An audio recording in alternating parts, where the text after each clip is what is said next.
ಸಮಾಜ ಅಂದ ಕೂಡಲೇ ಸಮಾಜದ ಜನರಿಗೋಸ್ಕರ ಯಾವತ್ತೂ ತುಡಿಯುವಂಥ, ಸಮಾಜದ ಜನರಿಗೋಸ್ಕರ ಏನಾದರೂ ನಾನು ಮಾಡಬೇಕು ಅಂತ ಯಾವತ್ತೂ ಹಪಾಹಪಿ ಪಡುವಂಥ. ಯಾಕಂದರೆ ನನಗೆ ಗೊತ್ತಿರೋ ಹಾಗೆ ಅವರು ನಮ್ಮ ಹತ್ರ ತುಂಬ ಸಲ ಕಾಲ್ ಮಾಡಿದ್ದಾರೆ, ಅಣ್ಣ ಇದಾಗಬೇಕು, ಅದಾಗಬೇಕು, ಇದಾಗಬೇಕು ಅಂತ. ನಮ್ಮಂಥ ಚಿಕ್ಕವ್ರ ಹತ್ರನೇ ಇಷ್ಟು ಸಲ ಇವರು ಬೆಂಬಿಡದೆ ಫಾಲೋಅಪ್ ಮಾಡ್ತಾರೆ ಅಂದರೆ ಇನ್ನು ದೊಡ್ಡವರನ್ನ ಹೆಂಗೆ ಇವರು ಬೆನ್ಬಿಡಲ್ಲ ಅಂತ ನನಗನ್ಸುತ್ತೆ. ದೊಡ್ಡವರನ್ನ ಅಲ್ವಾ ಅಂತ ಬಿಲ್ಲವ ಸಮಾಜ ಸೇವಾ ಸಂಘ ಗಂಗೊಳ್ಳಿ ಇದರ ಅಧ್ಯಕ್ಷರಾದಂಥ ಶ್ರೀಮಾನ್ ಗೋಪಾಲ್ ಬಿಲ್ಲವರವರೇ, ಉದ್ಯಮಿ ಶಿವ ಆರ್ ಪೂಜಾರಿ ಅವರೇ, ಶಿವರಾಜ್ ಪೂಜಾರಿ ಅವರೇ, ಸುಬ್ರಹ್ಮಣ್ಯ ಪೂಜಾರಿ ಅವರೇ, ಇಂದಿರಾ ಪೂಜಾರಿ ಅವರೇ, ನಾರಾಯಣ್ ಪೂಜಾರಿ ಅವರೇ,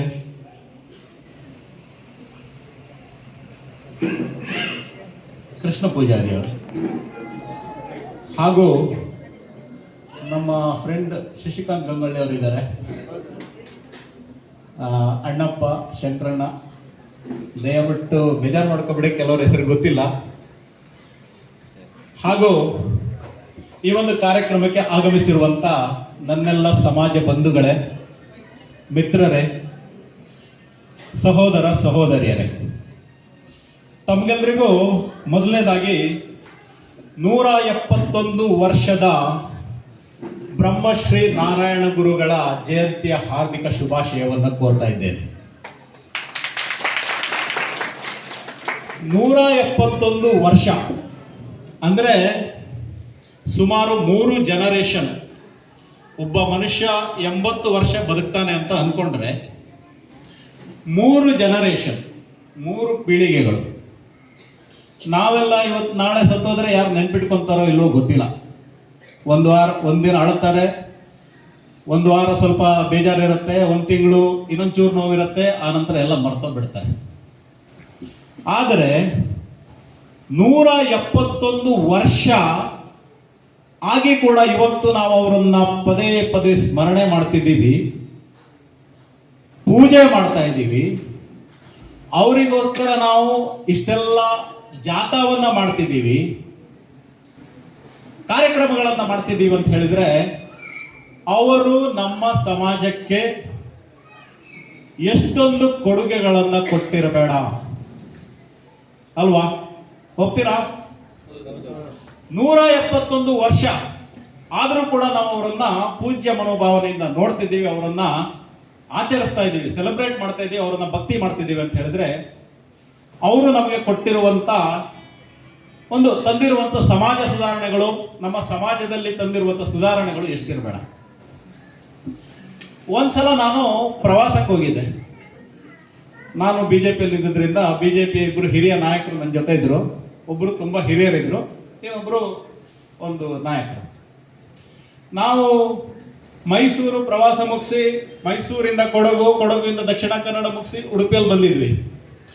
ಉಡುಪಿಯಲ್ಲಿ ಮಣಿಪಾಲ್ ಅಂತ ಹೋಟೆಲ್ ಇದೆ, ಆ ಹೊರಗಡೆ ಇದ್ವಿ ಎಲ್ಲ. ನಮ್ಮ ಬೇರೆ ಬೇರೆ ದೊಡ್ಡ ಲೀಡರನ್ನ ಕಾಯ್ತಾ ಇದ್ವಿ ಆ ಕಾರ್ಯಕ್ರಮಕ್ಕೋಸ್ಕರ. ಕಾಯ್ತಾ ಇರುವಾಗ ಆ ನಮ್ಮ ಹಿರಿಯರು, ಈ ಪೂಜಾರಿ ಅಂತ ಇದೆಯಲ್ಲ ಏನಿದು ಅಂತ ಕೇಳಿದರು ನನಗೆ. ನನ್ನ ಹೆಸರಲ್ಲಿದೆಯಲ್ಲ. ಪಕ್ಕದಲ್ಲಿರೋರು ಹೇಳಿದ್ರು, ಸರ್ ಪೂಜಾರಿ ಅಂತ ಹೇಳಿದ್ರೆ ಇವರು ಬಿಲ್ಲವರು, ನಮ್ಮ ಕಡೆ ಈಡಿಗರಿದಾರಲ್ಲ ಅವರು ಈ ಒಂದು ಉಡುಪಿ ಹಾಗೂ ದಕ್ಷಿಣ ಕನ್ನಡದಲ್ಲಿ ಬಹಳ ಬಹುಸಂಖ್ಯಾತ ಜನರು ಇವರು, ಹಾಗೂ ಡೆನ್ಸ್ಲಿ ಪಾಪ್ಯುಲೇಟೆಡ್ ಅಂದ್ರೆ ಬಹಳ ಸಂಖ್ಯೆಯಲ್ಲಿರುವಂಥವ್ರು ಅಂತ ಹೇಳಿದರು. ಆವಾಗ ಅವ್ರು ಕೇಳಿದರು, ನಾರಾಯಣ ಗುರುಗಳ ಫಾಲೋವರ್ಸ, ಅನುಯಾಯಿಗಳ ಅಂತ ಕೇಳಿದರು. ಹೌದು ಸರ್ ಅಂದೆ. ಅವ್ರ ಎದುರುಗಡೆ ನೋಡಿ 2 ಮರ ತೋರಿಸಿ, ಅವರಿದ್ದಿದ್ರಿಂದಲೇ ನೀವೆಲ್ಲ ಇವತ್ತು ಈ ಪರಿಸ್ಥಿತಿ, ಈ ಒಂದು ಪೊಸಿಷನಿಗೆ, ಈ ಒಂದು ಇಷ್ಟು ಮುಂದೆ ಬಂದಿದ್ದೀರಪ್ಪ, ಇಲ್ಲಾಂದ್ರೆ ಆ ಮರಗಳ ಮೇಲೆ ಮರಗಳ ಮೇಲೆ ಇರ್ತಿದ್ರಿ ಅಂದರು. ನಾನು ಮರಗಳ ಮೇಲೆ ಇರ್ತಿದ್ರಲ್ಲ ಅಂತ ಹೇಳಿದ್ರಲ್ಲ, ಏನಿದು ಅಂತ. ನಿಮಗೂ ಬಹುಶಃ ಅದೇ ಯೋಚನೆ ಬಂದಿರ್ಬೋದು ಅಲ್ವಾ? ಮರಗಳ ಮೇಲೆ ಇರ್ತದೆ, ತೆಂಗಿನ ಮರದ ಮೇಲೆ ಇರ್ತಿದ್ರ ಅಂತ ಹೇಳಿದ್ರು. ಏನಿದು ಅಂತ ಯೋಚನೆ ಮಾಡಿದೆ. ಕೇಳೋಕೆ ಹಿರಿಯರು, ಕೇಳೋಕೆ ಕಷ್ಟ, ಏನ್ ಮಾಡೋದು ಅಂತ. ಆದ್ರೂ ಧೈರ್ಯ ಮಾಡಿ ಕೇಳ್ಬಿಟ್ಟೆ, ಸರ್ ಮರಗಳ ಮೇಲೆ ಇರ್ತಿದ್ರು ಅಂದ್ರೆ ಏನು ಸರ್ ಅಂತ ಕೇಳಿದೆ. ಅಲ್ಲಪ್ಪ, ಅವರು ಬಂದು ಸಮಾಜ ಸುಧಾರಣೆ ಮಾಡಿರೋದ್ರಿಂದ ಇಷ್ಟೊಂದು ನೀವು ಮುಖ್ಯವಾಹಿನಿಗೆ ಬಂದಿದ್ದೀರಾ ಇವತ್ತು. ನೀನೇನು ಮರಗಳ ಮೇಲೆ ಅಂದ್ರೆ ಕೋತಿಗಳು ಅಂದ್ಕೊಂಡ ಅಲ್ಲ, ಶೇಂದಿ ತೆಗೆಯುವಂತ ಕೆಲಸವನ್ನ ನೀವು ಅವ ಮಾಡ್ತಾ ಇದ್ರಿ. ಇವತ್ತು ಅದನ್ನ ಕೆಟ್ಟದಾಗಿ ಹೇಳ್ತಾ ಇಲ್ಲ, ಅದರಿಂದಾಗೆ ನಮ್ಮಂತ ಎಷ್ಟೋ ಜನರ ಆ ಒಂದು ಅಂದ್ರೆ ಜೀವನವನ್ನ ನಮ್ಮ ಹಿರಿಯರು ಕಟ್ಕೊಟ್ಟಿದ್ದಾರೆ. ಅದರ ಇಂದ ಮುಂದೆ ಹೋಗಿ ಮುಖ್ಯವಾಹಿನಿಗೆ ತಂದಂತ ಒಂದು ಕೆಲಸವನ್ನ ಮಾಡಿರುವಂತದ್ದು ನಾರಾಯಣ ಗುರುಗಳು.